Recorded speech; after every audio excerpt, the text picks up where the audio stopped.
And welcome back. We are still at No Studios doing our live streaming of inspirational guests with amazing stories who all happen to be No Studio members. I am your host, Beth Ridley, and we've got a lot going on at No Studios today. It's kind of like an open house, so we've got people coming and going, and we've got different exhibits happening. So studio audience, if you're here, make some noise. All right, and let's give it up for our next guest, who is Suzzane Singhn. And I am so excited to interview Suzzane because we're friends from the playground. Our kids go to school together. So I have had the privilege from afar to see your progression go from mom to creative artist to vocalist, and now you're in all these bands and you've got some exciting stuff going on. So I want to hear that whole journey, because I think you've got some really amazing life lessons there in terms of like finding your voice and confidence and doing what drives you and your passions despite expectations that other people might have of you. So just by way of background, you have a professional and academic background in community building and public affairs, which I know is a passion of yours, but also music is a passion too. But you haven't always been able to do the two together. It seems like music maybe had to take a little bit of a back seat early in your career. Yeah, I would say, you know, music was part of my existence, part of my being since I was a really small child. I had the grand visions of being a performer when I got older, which, you know, I came from a pretty traditional family that said, no, you can't do that. You got to get a degree and a real job. So I was in a band in college and got to experience that kind of fun, youthful, you know, throw, you know, the crazy stuff out there and see what happens, and that was great. But yeah, the pressures from home as a young person about getting the job and some stability. So I got a degree in international affairs and joined the Peace Corps and went overseas for a couple years, and that kind of made the break with music. So when I came back, you know, got the job, went back to graduate school, and went on the life path of getting married, settling down, having children. I ended up being a stay-at-home mom, which wasn't quite my vision, but that's the path that things took me on.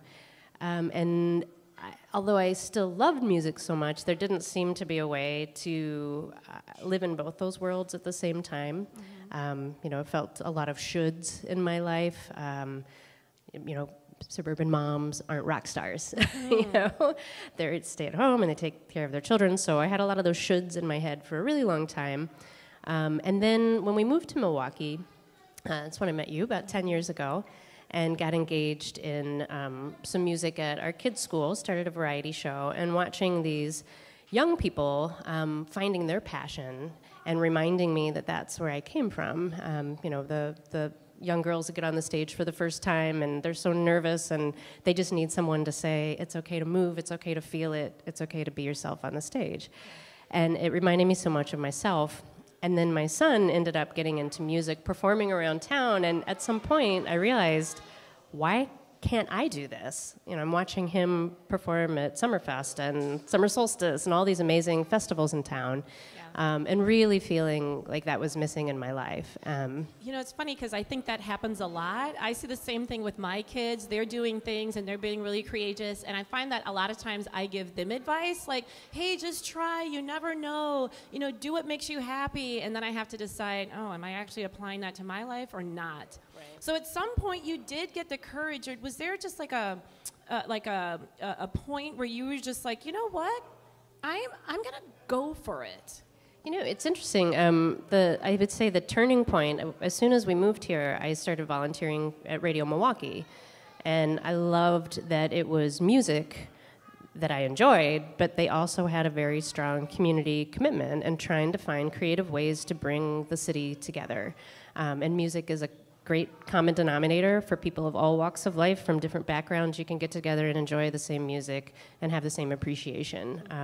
And then you start to talk to each other, and then you get to know each other. So I love Radio Milwaukee for that. So I became a volunteer. I was on their events committee, and one of the really cool events they do is something called the Fall Ball. And part of the fall ball is karaoke for a cause. So you sign up to sing, and it's this amazing backing band. It's like an all-star band of who's who in Milwaukee.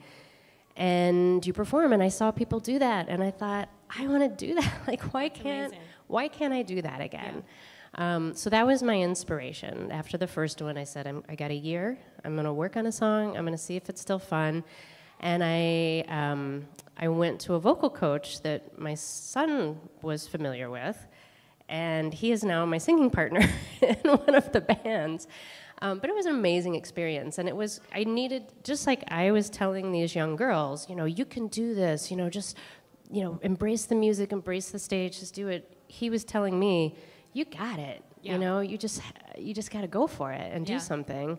And as luck would have it, one of my son's friends, their family knew someone that was starting a band, and they needed a vocalist. Mm-hmm. And it's just luck. And so not luck, but I mean, that is what happens when you actually share what you're passionate about, what you're interested in. I find that a lot of times people really do want to help. And because you were willing to speak up and say, hey, this is what I want to do, and I might be a mom also, but this is me too, then you start meeting people, and then the dots start to connect, and things start to happen. Right. I would say that's one of the hardest lessons I'm trying to teach my son as a budding musician. Mm-hmm. I'm like, you got to tell people what you do. Yeah. And he's like, well, I sound like I'm bragging. I'm like, no, if you don't put it out there, then nobody knows. Yeah. So you're right, because I was talking about it and I was excited about it, and somebody heard it and put the pieces together and said, hey, give this a try.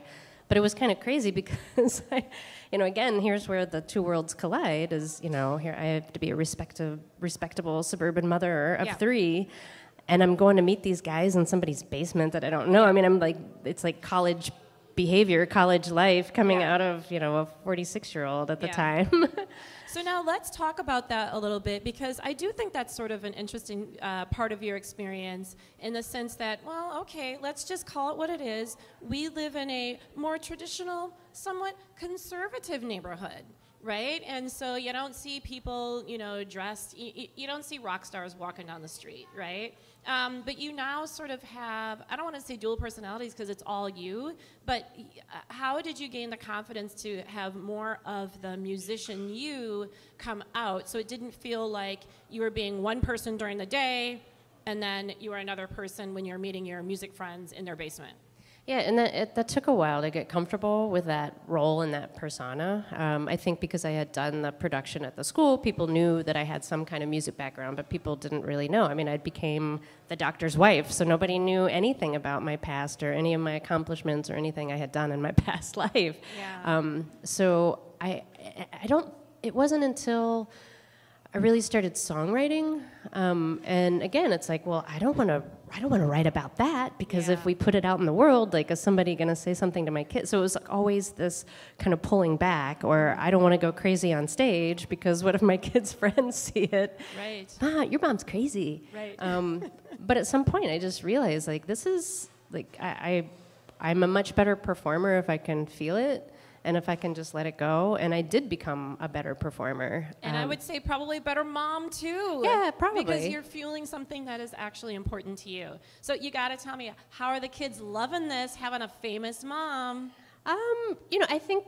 I think they kind of like it. I think it does get kind of embarrassing sometimes, because they're all but middle high school. Who cares? Because I'm sorry, my kids embarrass me all the time, and they actually don't care. So I say more power to you. The more you can embarrass your kids, you're on the right track. I would say one of the really cool things that just happened is I decided to go back to school at MATC in the audio production program, and something really cool happened because my son has started composing, and he asked me, hey, when you learn how to use the software really well, can you mix my stuff? I'm like, oh my God, yes, I will mix your songs. It's just a great way to connect and, just sharing the music, sharing the stories. Yeah. I had a, pretty robust life in the jazz world when I was in college. I knew all these guys who were really doing amazingly well right now, and he's now he's interested in that because he's meeting other national artists, and they're impressed that I know these people. So now he's like, well, tell me more, Mom. What did you do in college? Very cool. And I think just living living your life authentically, having the courage to follow your passion, having the courage to start again and learn visibly and in public is a great lesson for your kids. They will never tell you so, but they're observing and they're learning from you. So kudos to you. That's being brave. Yeah, and it's challenging. I'll be 50 this year, so that's also a challenge. How am I going to compete with the 20-year-old girls out there? Oh no, you're going to compete because you have life experience to share. Yeah. And I mean, all that's going to come out in your storytelling. I mean, what's a 20-year-old going to write about? Like how they got evicted from their apartment? Boring. You have so much more to share. Right. And I think as an older performance group as well, we're not as prone to big, band drama that's going to kill the band. You are not trashing a hotel room. Right. Okay, so before I let you go, I want to talk a little bit about the event that you have here at No Studios on June 1st, because this is like a big deal, a big milestone for the band that you're in. So first, back up. Tell us a little bit about the two bands that you're in, and then what's happening here on June 1st. Okay, so the other band that I'm in, it's actually the same guys, and then we add a singer, my mentor. So we have an 80s tribute band, which is a blast. Yeah, you can't go wrong with that. Yeah, it's really fun, and we're playing we're doing Bastille Days and State Fair and Bayshore. We've got a lot of fun stuff lined up. The original band that I'm in is called Rocket Cat, and we've been around for about 3 years. We just released our second album, so we're just really excited. It took a couple years of work to put that out, and one of our band goals was to have a video. So we had a really hard time finding someone to shoot the videos for a price that we could afford, and we found this amazing young man who just graduated from film school named Eddie Curran from Enterprise Films. And we ended up doing 3 videos with him, and he's so creative and amazing to work with. So we have these 3 videos. We're going to premiere them here. We filmed one at the Schlitz Audubon Center, so it's kind of an outdoor thing. We just wrapped up one at the Crimson Club in West Dallas, and it's got more of an 80s feel. That's super fun. And then the one that we did at the 5 O'Clock Steakhouse, which you are in. That actually has a full cast, and so all the cast will be here, and we'll do like a Q&A. We'll have our Eric Labras, who did our album, will be here if people have questions about the album and how that process went. Eddie will be here to talk about the filming, and then Eddie's band, the Keystones, will play on the stage, and Rocket Cat will play as well. Very cool. I'm super excited, and I'm bringing my kids specifically because they need to see that you're never too old to reinvent yourself, to have some fun, right? Right. So let's see. Before I go, I think there was one more thing that I wanted to talk to you about, Suzzane. But it escapes me. So how about this? Would you agree to have me interview you at another time? Oh, of course. Because I think you've got a lot more. Oh, here's what I was going to ask you. Okay. It seems like you're just getting started. And I know you mentioned that you have a milestone birthday coming up, but you are on fire now, and you are just getting started. So where do you see yourself, I don't know, let's just say 5 years from now? What would you be able to, if you accomplished what, you'd feel like really proud of yourself? I don't know. I mean, as a band, we haven't set very many hard and fast goals. It's like we don't want to be, we don't have grand aspirations that we're going to break onto the Billboard chart. And so we've ticked off, we played Summerfest, we ticked that off. We've been on the radio. We've got the videos now. We've got 2 albums. You can check off being interviewed at No Studios. I've been interviewed by Beth Ridley. Oh my God! But you know what I like about that one off. You are focused on the journey.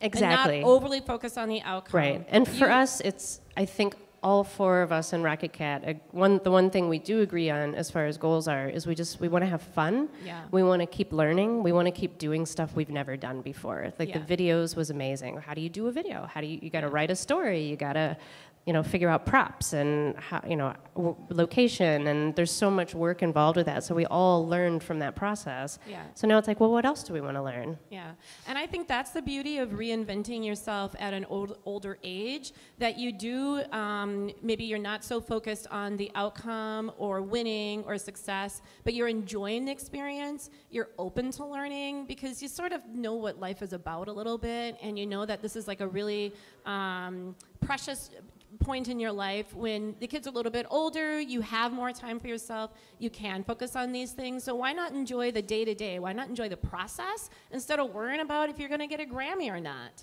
Right. Yeah, like I said, we don't have grand aspirations for those things. And you know what? That's why it'll come. And then when it does come, it's going to be like really, really amazing. But we're playing a weekend at a casino. That's the stuff we get excited about.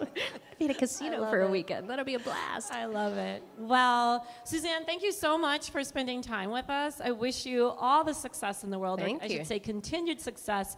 And what a role model you are of all women, or anyone of any age who is really thinking about, you know what, have the confidence to be you. Yeah, it's never too late. It's never too late. Love it. All right, everybody, so stick around. We are going to have more interviews, and I'm just going to look at my cheat sheet here to tell you who's up next. I got so many papers because there's so much good stuff to cover. Ooh, so up next is we have Wailanda. All right, so first of all, we're going to, she's going to tell us a little bit about her name because I love it, and I'm sure there's maybe some meaning or story behind it. So we're going to let Suzzane go, and we're going to, freshen up our set here, and we'll be right back. Okay, so you want to open a bar. No, it's not a bar. It's a social space. Okay, well, it's a club. Well, it's a club, but it's really about artists and about engaging in the community. We want a screening room. But we also would love a bar and a coffee area where people could hang out. It would be great if we had tenants involved, but it would also be great if we had an upper space where people could work and flow together. We want to incubate, we want to encourage and socialize. A place where you can just relax between meetings or obligations. A place where you can have an idea and say, hey, you know what would be great if we could do this or we could do that. That's what this space is all about.